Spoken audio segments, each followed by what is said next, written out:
अष्टावक्र महागीता के द्वितीय अध्याय में हम सब महाराज जनक की वाणी को श्रवण कर रहे हैं। वो वाणी जिसमें महाराज जनक ने इस उपदेश के बाद अपने अनुभव को कहा है। जो पाया है, जो समझ में आया है, उसको आश्चर्यपूर्वक प्रकट किया है। हम सब अष्टावक्र महागीता को पिछले 10 दिनों से सुन रहे हैं और इन अष्टावक्र महागीता के सूत्रों में, इन उपदेशों में हमने कुछ बातें अपने लिए जानी हैं। कुछ बातें केवल सुनने के लिए सुनी गई हैं, क्योंकि उन्हें जानने के लिए अभी हम पात्र नहीं हैं। उन्हें जानने के लिए अभी हम तैयार नहीं हैं। और जब तक किसी सत्य को जानने के लिए हमारा जीवन रूपी पात्र तैयार नहीं होता, तब तक अमृत का ये जो अंश है, ये हमें प्राप्त नहीं होता।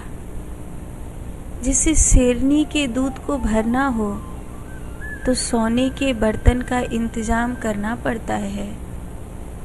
शेरनी के दूध को भरने के लिए आप किसी साधारण पात्र पर निर्भर नहीं हो सकते।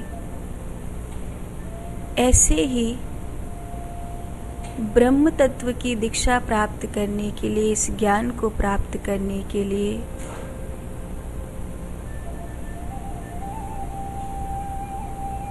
मनुष्य को ये अनिवार्य है कि वो अपने जीवन रूपी पात्र को तैयार करे।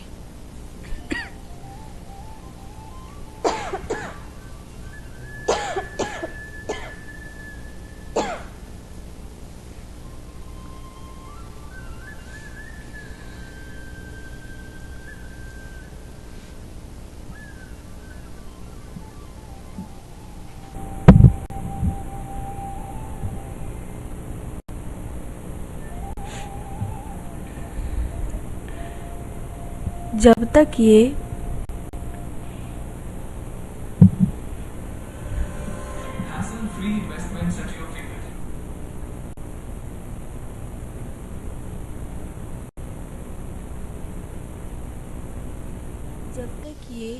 जीवन रूपी पात्र तैयार नहीं होगा, तब तक ये उपदेश हमारे लिए सार्थक साबित नहीं होंगे।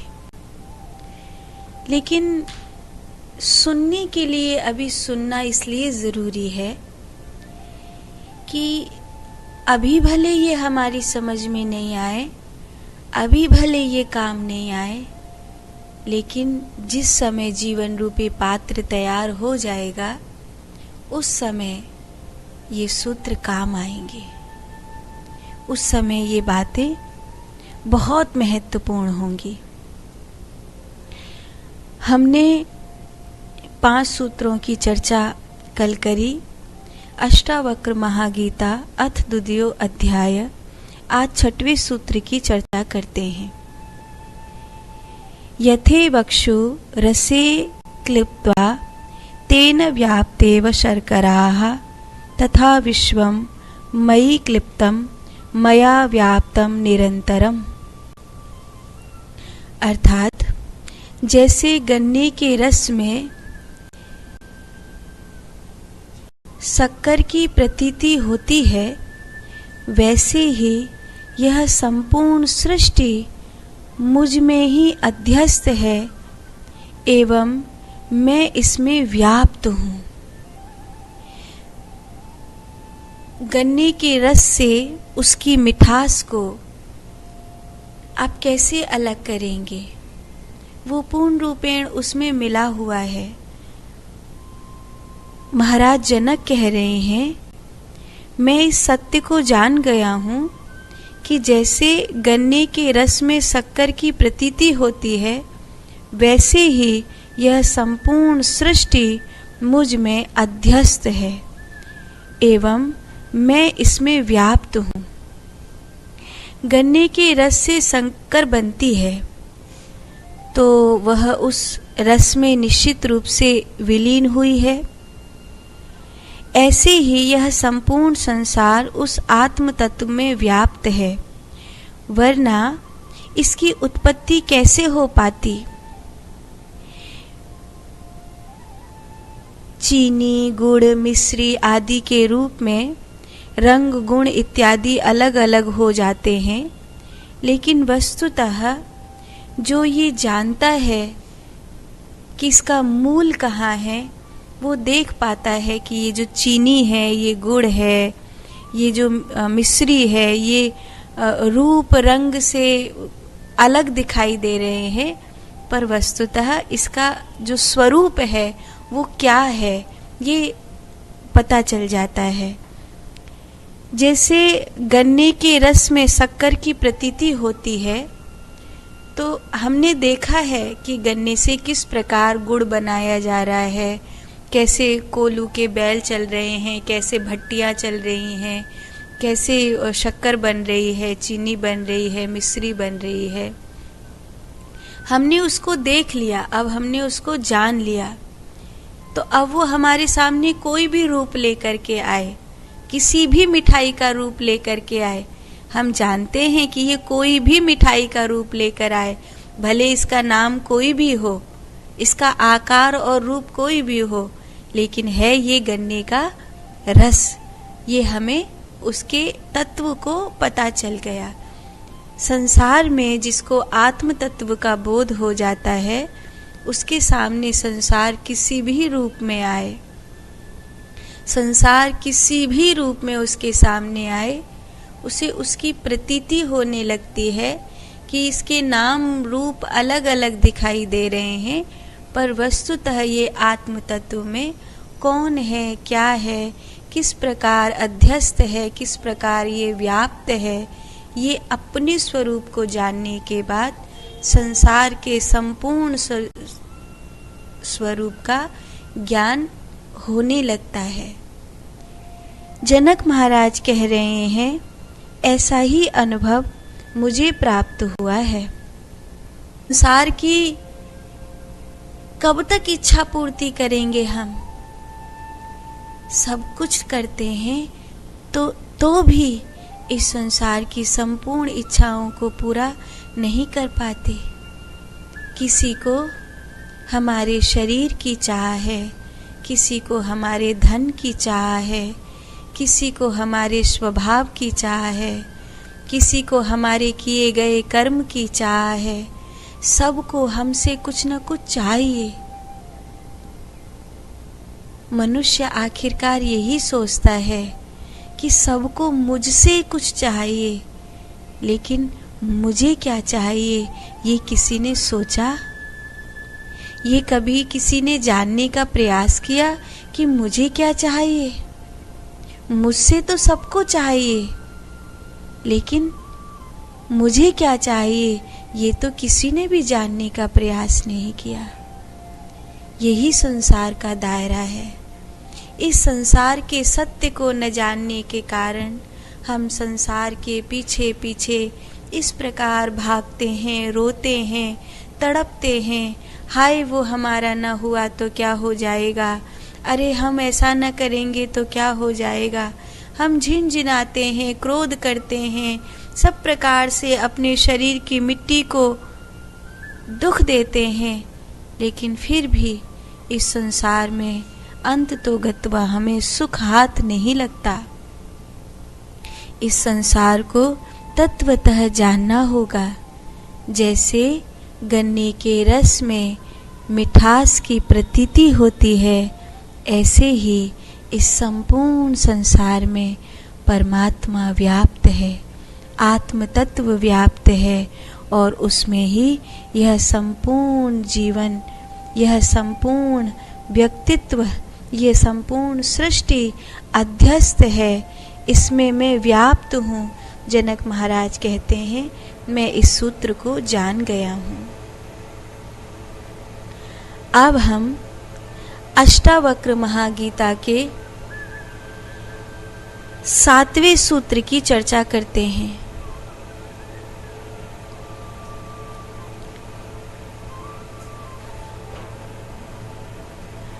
आत्मज्ञानात् जगत् भाति आत्मज्ञानान् भासते रज्जुज्ञानात्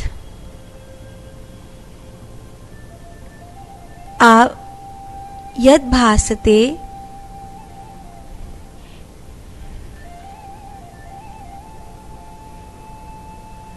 तज्ज्ञानात् भासते नहीं। आत्मा के बारे में अज्ञान के परिणाम स्वरूप यह संपूर्ण विश्व भासित होता है। आत्मा का ज्ञान एक बार हो जाने से यह कुछ भी नहीं भासित होता है। जिस प्रकार रस्सी के अज्ञान से सर्प भासता है, उसके ज्ञान से नहीं भासता। बड़े प्यारे शब्द हैं। रस्सी के अज्ञान से सर्प भासता है। यहाँ सर्प का कोई लेना देना नहीं है, सर्प का कोई दोष भी नहीं है। ये तो रस्सी के प्रति जो हमारा अज्ञान था, उसकी वजह से सर्प भास रहा था, उसके ज्ञान से नहीं। इसलिए नहीं कि यहाँ पे सर्प है, इसलिए हमें यहाँ पर सर्प नहीं दिख रहा है। रस्सी के प्रति हमारा अज्ञान है, इसीलिए यहाँ पर सर्प दिख रहा है। बहुत प्यारी बात है। संसार मिथ्या है, इसीलिए संसार हमें दुख नहीं दे रहा है। हमें संसार में ब्रह्म तत्व का ज्ञान नहीं है, इसीलिए संसार हमारे लिए दुख रूप हो गया है। आत्मा के बारे में अज्ञान के परिणाम स्वरूप यह संपूर्ण विश्व भासित हो रहा है। आत्मा के बारे में अज्ञान के परिणाम स्वरूप हम अपने आत्म तत्व को नहीं जानते। हमारा जैसे रस्सी के प्रति अज्ञान था तो वो सांप दिखाई दे रही थी, ऐसे ही हमारा आत्मा के प्रति अज्ञान है तो हमें वह सर्प की तरह दिखाई दे, हमें वह शरीर की तरह दिखाई देता है, विचार की तरह दिखाई देता है, दुखों की तरह दिखाई देता है, काम क्रोध लोभ मोह मद मत्सर की तरह दिखाई देता है, किंतु हमें वो आत्मा की तरह नहीं दिखाई देता। हमें आत्म तत्व का बोध नहीं है, इसीलिए हमें यह संसार नाना रूपों में दिखाई देता है। जैसे रस्सी में अंधकार होने के कारण, अज्ञान होने के कारण सर्प दिखाई देता है। संसार में रहकर यदि उसका अनुभव मिल गया तो वह स्वतः ही संसार से छूट जाएगा। संसार को छोड़ने की जरूरत नहीं है। आप संसार को छोड़कर अगर भाग भी जाएंगे तो भी आप संसार से मुक्त नहीं होंगे। इस सत्य को अक्षरशः जान लीजिए कि हम कभी भी संसार को छोड़ के भाग जाने पर संसार से मुक्त नहीं होते। हमें संसार के प्रति जागना है, हमें संसार के प्रति भागना नहीं है। आप क्या समझते हो, आप उस रास्ते से चले जाओगे तो वो सांप चला जाएगा? वो सांप नहीं जाएगा, क्योंकि वहाँ सांप था ही नहीं, वहाँ तो रस्सी थी। आपको वहाँ से भागने की जरूरत नहीं है, आपको इस सत्य को जानने की जरूरत है कि वहाँ सांप नहीं है, रस्सी है। यही संत कहते हैं कि यह संसार अनुभव प्राप्त करने की एक पाठशाला है। जिसमें रहकर हृदय को शुद्ध और स्वच्छ बनाया जा सकता है। रस्सी को सांप मानकर भाग जाने से भ्रम नहीं मिटेगा, वह भ्रम तो स्पष्ट रूप से देखने पर ही दूर होगा। अतः जनक महाराज कहते हैं कि आत्मा के अज्ञान से ही संसार भास रहा है तथा उसके ज्ञान से ही यह संसार का भासना बंद हो जाएगा। वह कह रहे हैं, आत्मा को या संसार को आत्मा का ज्ञान हो जाने के पश्चात भी संसार तो रहता ही है, परंतु जैसा वह अज्ञानी को दिखाई देता है वैसा ज्ञानी को नहीं दिखाई देता। जैसे अब तक रस्सी में सांप दिखाई दे रहा था तो डर लग रहा था, पसीने आ रहे थे, बहुत बेचैनी हो रही थी। लेकिन जब हमें पता चल गया कि वहाँ सांप नहीं है, रस्सी है, तो अभी भी भले वो सांप की तरह पड़ी हो और लोगों को भले अभी भी वो सांप दिख रहा हो, लेकिन हमें तो पता चल गया ना कि वो सांप नहीं है, रस्सी है। तो बस हमें पता चल गया, तो उस समय हमारा उसे देखने का जो ढंग है वो बिल्कुल बदल जाता है। वो तो अभी भी वैसे की वैसा ही है। जनक महाराज कह रहे हैं, हमें आत्मज्ञान होने पर संसार तो वैसा की वैसा ही रहता है, लेकिन संसार को देखने वाली जो हमारी दृष्टि है वो पूर्ण रूपेण बदल जाती है। अथ अष्टम सूत्रः प्रकाशः मे निजं रूपं नातिरिक्त अस्ति अहम्।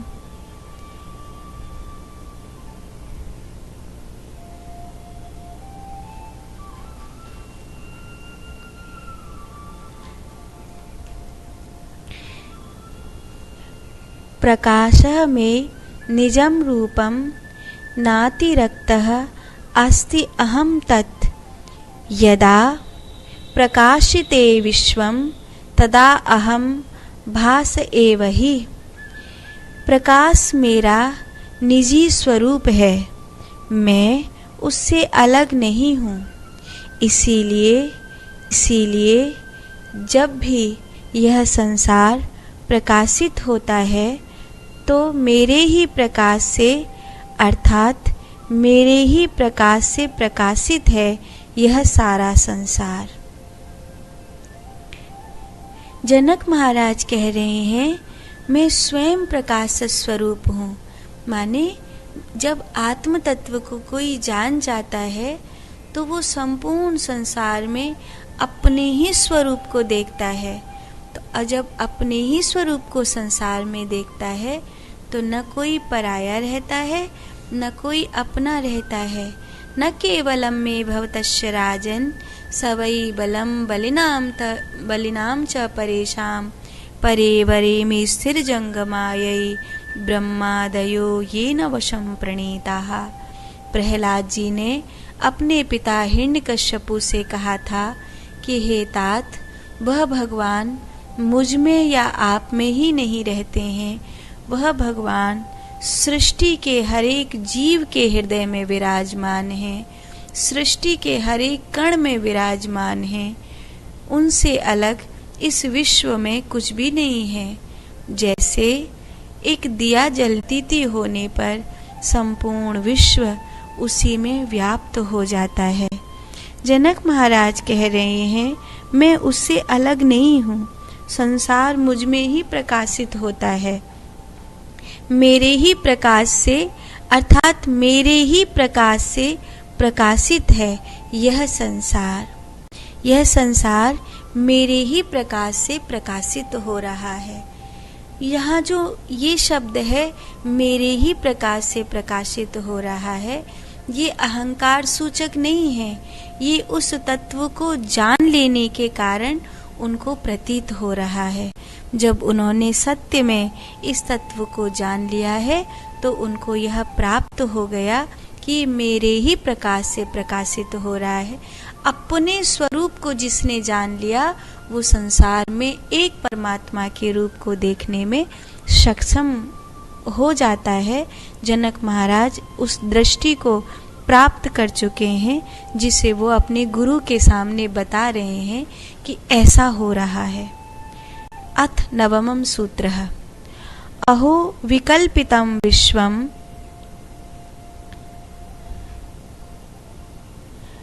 अज्ञानात् मपि भासते रूप्यं शुक्तो फणिरज्जो वारी सूर्य करे यथा। जनक महाराज कहते हैं, गुरुदेव, महान आश्चर्य है कि अज्ञान से विशेष रूप से कल्पित यह संसार ज्ञान से मुझको बिल्कुल उसी प्रकार प्रतीत हो रहा है जिस प्रकार सीप में मोती, रस्सी में सांप एवं जल में सूर्य की रश्मियां प्रतीत होती हैं। वह कह रहे हैं, गुरुदेव, महान आश्चर्य है। कैसा आश्चर्य है? पहले सीप दिखती थी तो उस सीप में ऐसा लगता था जिससे चांदी लगी हुई है, चांदी दिखाई देती थी। पर अभी तो पता चल गया कि वो चांदी नहीं है, सीप की परत है वो, और उसमें सीप में जो मोती है वो मुझे दिखाई दे रहा है।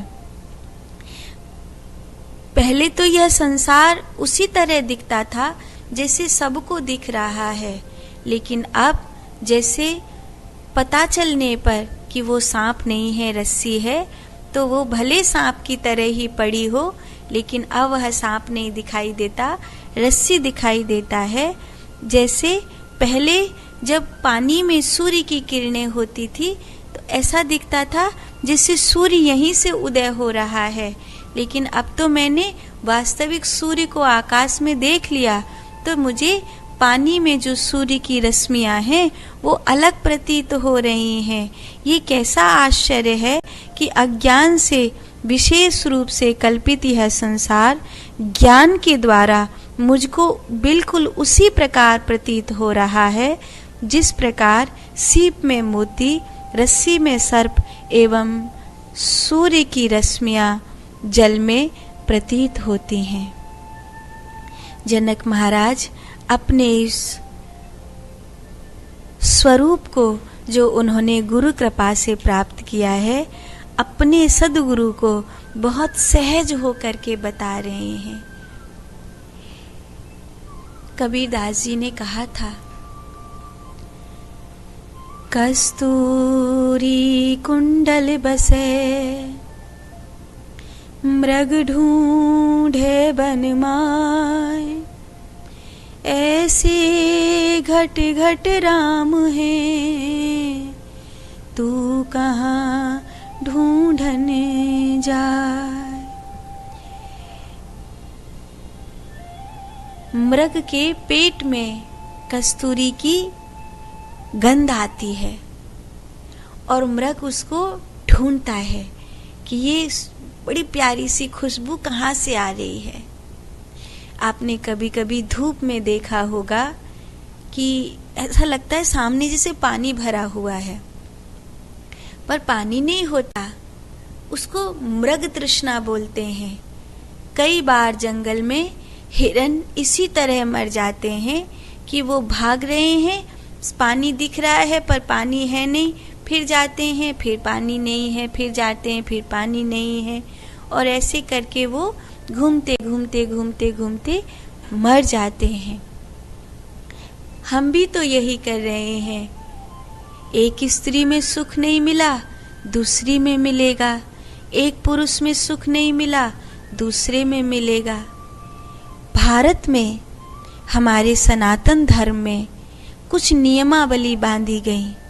उन नियमावलियों में कहा गया, एक पत्नी व्रता बनो, एक पतिव्रता बनो। लेकिन विदेशियों ने इस सूत्र को माना नहीं। उन्होंने कहा, हमें सुख चाहिए, जिस भी चीज में मिले हम उसे अलग अलग में पाएंगे। तो एक से ब्रेकअप हुआ, दूसरे के साथ दोस्ती हो गई। एक से प्यार खत्म हुआ, दूसरे के साथ प्यार शुरू हो गया। और कई बार कुछ पाश्चात्य देशों की परंपरा ऐसी भी है जिसमें कॉन्वेंट की स्थापना ही इसलिए करी गई थी, जिनका यही नहीं पता था कि ये किस माँ का बच्चा है और किस पिता का बच्चा है।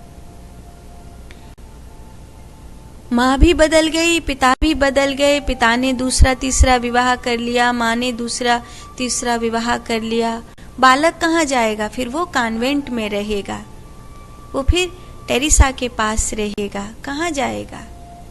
तो एक मदर मोंटेसरी की वो करी गई कि बच्चा कहीं तो रहेगा, तो मोंटेसरी में बच्चा जीवित रह सके, उसकी व्यवस्था। फिर ज़्यादा से ज़्यादा नशे का इसीलिए फैला कि होश में रहकर सुख नहीं मिला, तो शायद नशा कर लो तो सुख मिलेगा। दाल रोटी खाने से सुख नहीं मिला, पिज्जा बर्गर खा लो शायद सुख मिलेगा। कुछ भी करने से सुख मिलना चाहिए, लेकिन कुछ भी करके सुख तो नहीं मिला। दीन कहे धनवाने सुखी, धनवाने कहे सुख राजा को भारी।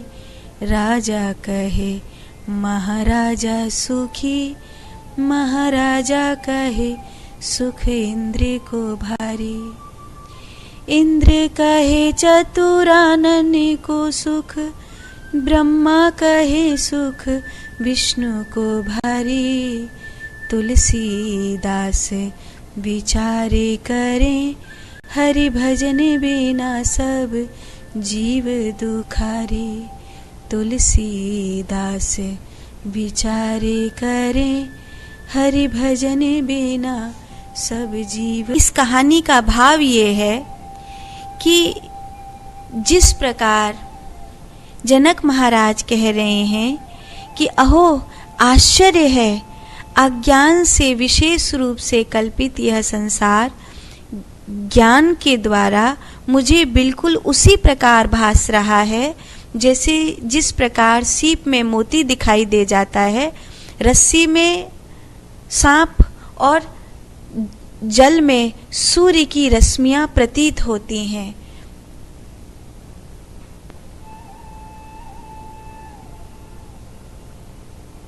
जनक महाराज अपनी अनुभूति अष्टावक्र महामुनि को बता रहे हैं।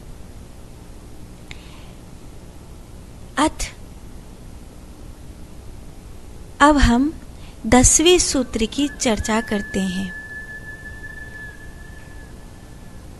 मतः विनिर्गतः विश्वं मयि एव लयम् इष्यति, मृदि कुंभो जले वीची कनके कटकम यथा।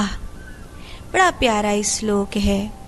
मतो विनिर्गतम विश्वम, मुझसे पैदा हुआ यह विश्व, यह संसार मुझ में उसी प्रकार लय हो जाता है जिस प्रकार घड़ा मिट्टी में तथा लहरें जल में एवं संपूर्ण आभूषण स्वर्ण में लय को प्राप्त हो जाते हैं। बहुत प्यारा सूत्र है और बहुत सहज और सीधा साधा सूत्र है। जनक महाराज अपने आत्म तत्व की दृष्टि को प्राप्त कर चुके हैं और उसे प्राप्त करने के बाद वो सहज होकर कह रहे हैं कि मुझसे पैदा हुआ यह संसार, मुझसे पैदा हुआ यह संसार कहने का अर्थ है कि वो अब मात्र एक शरीरधारी नहीं है, वो परमात्मा होकर के वो बोल रहे हैं, वो भगवान होकर के बोल रहे हैं, क्योंकि यह संसार तो भगवान से प्रकट हुआ है, यह संसार तो परमात्मा का ही विस्तार है, यह संसार परमात्मा से अलग हो ही नहीं सकता। लेकिन जनक महाराज कह रहे हैं मुझसे पैदा हुआ यह संसार मुझ में उसी प्रकार लय हो जाता है जिस प्रकार घड़ा मिट्टी में, लहरें जल में तथा संपूर्ण आभूषण स्वर्ण में लय हो जाते हैं। उनका कोई नाम रूप समझ में नहीं आएगा। आत्मरूप यह संसार मुझसे ही उत्पन्न होता है, फिर मुझ में ही विद्यमान रहता है और फिर मुझ में ही लय हो जाता है। बहुत बहुत प्यारा सूत्र है और इसे समझना होगा।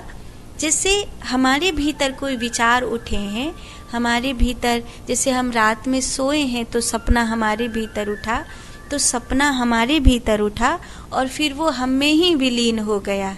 ऐसा नहीं कि वो कहीं चला गया, एक लंबी सी स्टोरी बनी थी, अब वो कहीं किसी फाइल में है या किसी वीडियो क्लिप में है, ऐसा कुछ भी नहीं है।